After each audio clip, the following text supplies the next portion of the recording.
And are you refreshed? Yes. Good. Now what? Is there anything left undone? Hardly. Thank you, Abraham, Esther, Jerry. I appreciate you so much, and I'm very grateful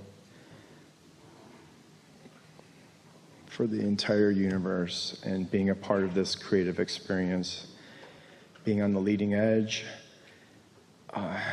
expanding my desires. I want to know specifically, it just came to me right now, I was thinking about it earlier, when I expand personally, or any one of us, as a human, the you, does the source you that flows through me and to me from source, does that also expand with the human expansion at the same point? Yes, but we took your expansion when you launched it to your vortex. When you let it in, that's all for you. Excellent. You don't have to release resistance in order to have done what you intended in the expansion of the universe. And that expansion that you discovered will be there for you in any moment in time that you release resistance, which for a lot of people is when they croak. Mm-hmm. Yeah. The 5-step, I'm really grateful that we went over with the second gentleman that came up about the 5 steps, and the lady, the first woman who came up here, we were talking about, she was saying between 4 and 5. There are a lot of people here, it's their first workshop. I was wondering if you would be gracious enough to go over the 5 steps, and specifically, I'm interested in knowing how, I feel like I'm really, let me give an example. I used to get mad at myself about things, and I've learned to allow myself to laugh at it instead of being angry about something, specifically getting upset about myself not living up to perfectionism, which I know I don't want to do anymore. I just want to allow the process and enjoy the pleasantries of creating or allowing, meditating or napping.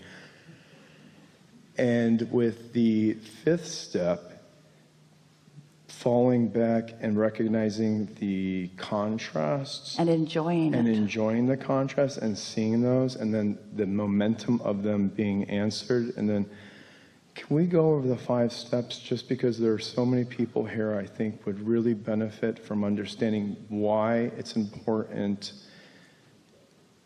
We want to do this, and it's not like going back over it, it's like discussing it from our new current now vantage point. Thank you. So in every moment there is variety, which means in every moment there is contrast. And contrast could mean resistance. It doesn't need to. When you go to a buffet and you say, I would like some of that and that and that, that's entirely different than saying, I don't eat that and I don't eat that and I don't eat that, and I don't know why you even put that out. And the person behind the counter might say, well, why does that bother you? I'm afraid it's going to accidentally get on my plate. Well, no, it's not going to jump on your plate. Nothing jumps on your plate that you don't give your attention to, so just choose what you want. And so contrast is so helpful, and it is present everywhere and at all times. So step 1 is exploring contrast, and from it coming to personal preferences.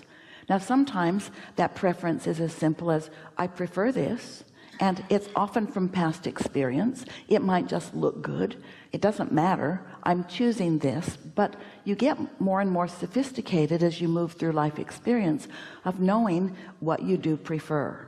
And so at all levels of your being, you're offering preferences, and those preferences are emanating from you vibrationally.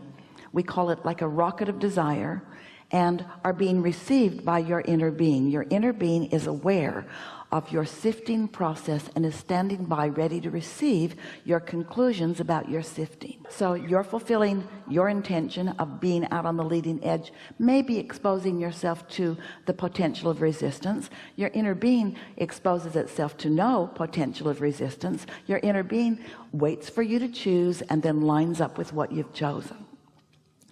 So step 1 happened. Now step 2 is happening. Your inner being receives your rockets of desire. Now that's not all that happens in step 2. In step 2, the other thing that happens is you've launched a rocket. Your inner being is now focusing upon that rocket. Now the law of attraction is responding to that powerful point of focus, which means all cooperative components are now being attracted to your inner being's point of focus, which is on your behalf. Does that make sense to you? So the vibrational you, to your words earlier, expanded as a result of your living of this life experience. So step 2 happened, and now there is a vibrational reality. It's a vibrational reality that will turn to things, but it's turning to things, since you are the creator of it, is contingent upon you being a cooperative component, because you created it, and so you're the one that's going to turn it into things. But meanwhile, it's just this vibrational reality that you want to call potential. You might even want to call it future creating. We want to call it now. We want to call it current tense. We want to call it what's going on right now. So step 1 happened. You sorted and sifted and asked whether you knew it or not. Step 2 happened. Your inner being focused, and the law of attraction gathered the cooperative components. Now you have the opportunity of moving in the direction of your desire, which is an effective step 3, or holding yourself in opposition to your desire. Well, a lot of people, without meaning to, hold themselves in opposition to their desire because they keep looking at what is. What is the enemy of what's more. Because if you are so focused upon your current state of financial affairs, even though you've put so much into your vortex that is ready to be delivered to your bank account, you don't let it in, because what is in terms of manifestation is active instead of what is in terms of vibrational reality. They're both current tense. They both have a point of attraction. Your inner being's taking care of this one, you're taking care of this one. Clearest we've ever said it. Thank you very much. And when you become a vibrational match to this, feel your power. Imagine what it's like when you release your resistance and now you're in harmony with this. So that's step 3. Step 4 is being so aware of this process that once you discover step 3 and you like the sweet taste of alignment, that you begin to focus, because of the way you want to feel, on a steadier, more consistent, chronic basis, until you've mastered within yourself an awareness and a desire to feel that. And that's what we call step 4. Step 4 is just being really good at step 3, but it's being so good at it that it's just your second nature. It's your natural impulse. When you're like that, people say that's an optimistic person. When you are like that, people say that's a forward-looking person. And so step 4 is just being really good at step 3. Then step 5 is you're hanging around in step 4 most of the time, but the contrast still surrounds you, because every time you know what you don't want and know what you do want and then line up with it, you accomplish something, it manifests, but you also get a whole new set of contrasting experiences which cause the process to start over again. So there's never a time when you're not aware and launching new rockets. So step 5 embraces that knowledge. Step 5 is me in my human form, understanding that I'm going to always be asking for more, for new, for improved, for more. And so as I'm launching that more, now I'm so appreciative of the contrast that was essential for the more, that the contrast doesn't strike me at all as an obstacle or a bad thing or something that I have to overcome or something that I should regret. Instead, I understand it as the power that causes the clarity, that causes the point of attraction. One time years ago, Esther was dusting an etagere in their house, and it was a glass etagere. They'd bought it at a department store. It was actually the display case. It's magnificent. And Esther talked them into selling it to her. And so she has this beautiful display case in her living room, and it little pegs sticking out from these shelves, chrome shelves, and glass sitting on top of the pegs. And without realizing it, the glass, each time she was dusting it, was moving a little closer to the edge And one day she put her cloth on it, and the top shelf just collapsed into the next, which collapsed into the next, and everything on the shelf was broken. The little lovelies that they had gathered for quite a while. Jerry heard the crash from the other room, hollered at Esther, don't move, because he knew she had bare feet. He came. Shards of glass were actually sticking in the floor. These were big shelves. Esther was unhurt, and Jerry said, oh good, something to buy. And he meant it. He meant it. Oh good, something to buy. Esther thought, yeah, a lot of things, whole lot of things to buy. So that's what step 5 feels like. You're back in contrast, but you're looking at it from broader perspective, which is about realizing more and having more experience and more pleasure. Jerry knows for sure that Esther had way more pleasure finding those things than she did dusting them.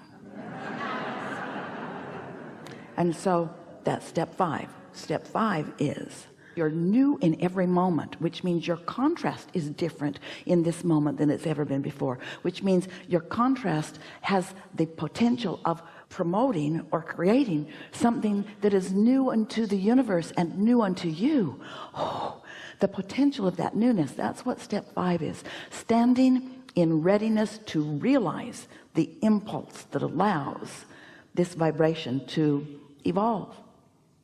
You are out here on the leading edge, and you are physical beings who can see and hear and smell and taste and touch, which means you see manifestation, you hear manifestation, you smell manifestation, you taste manifestation, you touch manifestation.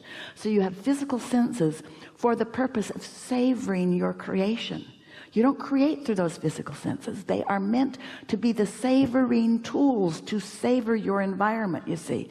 And that's what makes so many humans misunderstand, because they want to savor it, which means they need to see it before they can savor it. And we want you to savor with your emotions.